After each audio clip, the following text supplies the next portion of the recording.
ازيكم عاملين ايه؟ يا رب تكونوا دايما بخير. في رحلتنا بقى واحنا بندور على المنتجات في الانترنت بنلاقي منتجات ليها اكتر من استخدام، فاحنا النهارده جايبين لكم شويه منتجات هتلاقوا فعلا ليها اكتر من استخدامات واستخدامات كمان غريبه وجديده علينا. يلا بينا مع بعض نشوف. اول منتج معانا النهارده هو منتج المايكرو فرش. المايكرو فرش هم عباره عن 10 فرش متوصلين ببعض، بتقطعهم وتقدر تستخدم كل واحده فيهم. الحقيقه انا اما شفته على الانترنت لقيت ان هو اكيد ليه استخدام بس مش عارفه ايه هو، فقررت ان انا اشتريه واجربه معاكم. زي ما انتم شايفين كده ان هم 10 متوصلين ببلاستيكه طويله كده، وبنقطع واحده واحده اهي. بنستخدمها ولو ما بنلاقي ان الفرش دي خلاص اتملت واتنت بزياده وخلاص ملهاش استخدام تاني بنرميها وبنستخدم واحده تانية. تقييمي للميني فرش او المايكرو فرش النهارده هديها 9 من 10. منتج عملي جدا، منتج ذكي جدا، بيخترق الاماكن الصغيره جدا اللي احنا ما بنقدرش فعلا نوصل لها، وبالتجربه هتلاقوا له كذا استخدام واستخدامات كتيره جدا جدا وهنستفيد منه كلنا. انا بنصحكم تشتروه. استمرارا لمنتجات الرفايع اللي احنا دايما ما بنستغناش عنها، لقيت منتج مختلف شويه.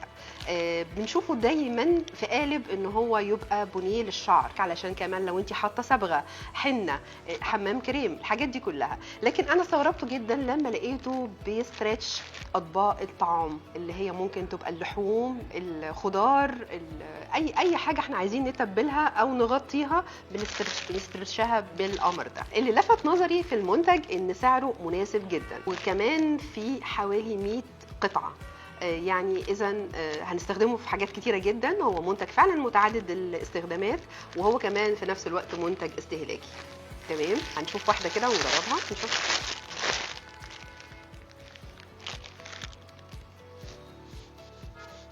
اوكي،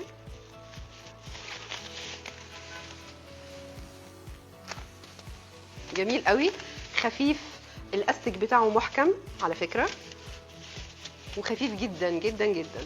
تقدري حتى كمان ممكن تحطيه في برطمان وتاخدي منه، ممتاز.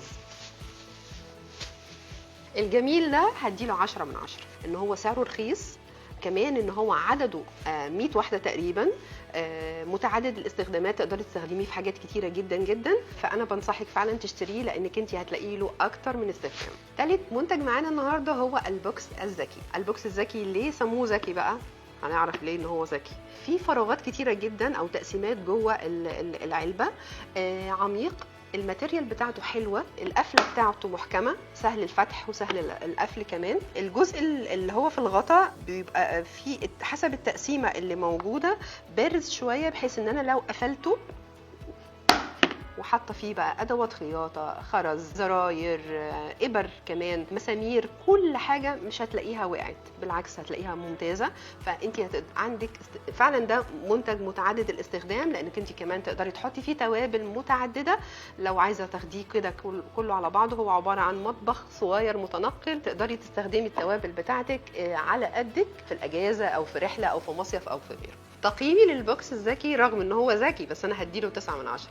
ليه هديله 9 من 10؟ انا شخصيا بحب الحاجه اللي هي تبقى شفافه، اقدر اشوف في المحتوى اللي جوه، ولكن هو بشكل عام ممتاز.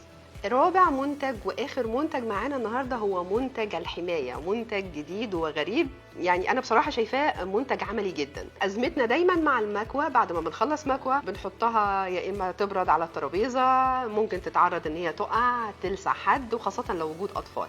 فهو منتج فعلا امن جدا جدا، لانك انت بتعلقيه وبتحطيه سواء بدبل فيس، وكمان او المسامير بتاعته بتبقى معاه، بتقدري تعلقيه بالمسامير، وكمان معاه شماعتين تقدري تحطي فيه الحاجه بعد ما تتكوي، او الحاجه اللي انت عايزه تكويها بتعلقيها. الميزه برضو في الشماعه دي او الشماعتين انهم ليهم الكفر ده سيليكون، تقدري تشيليه وتركبيه تاني.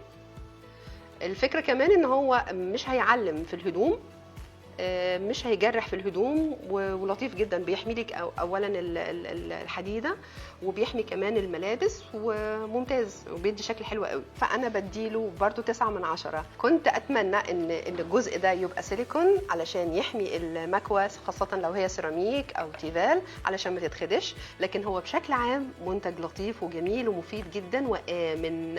واضح كده ان حامل المكوى مش جاي على مقاس المكوى بتاعتنا، فلازم نتاكد قبل ما نجيبه ان هو يقدر يحتوي مكوتنا من الجنبين. النهارده كان معانا 4 منتجات مميزين جدا، ابتديناها بالمايكرو فرش، وبعد كده البني حفظ الطعام، والمنظم الذكي، وحامل المكوى. تقييمنا ليهم كلهم انهم مفيدين واديناهم درجات لطيفه جدا.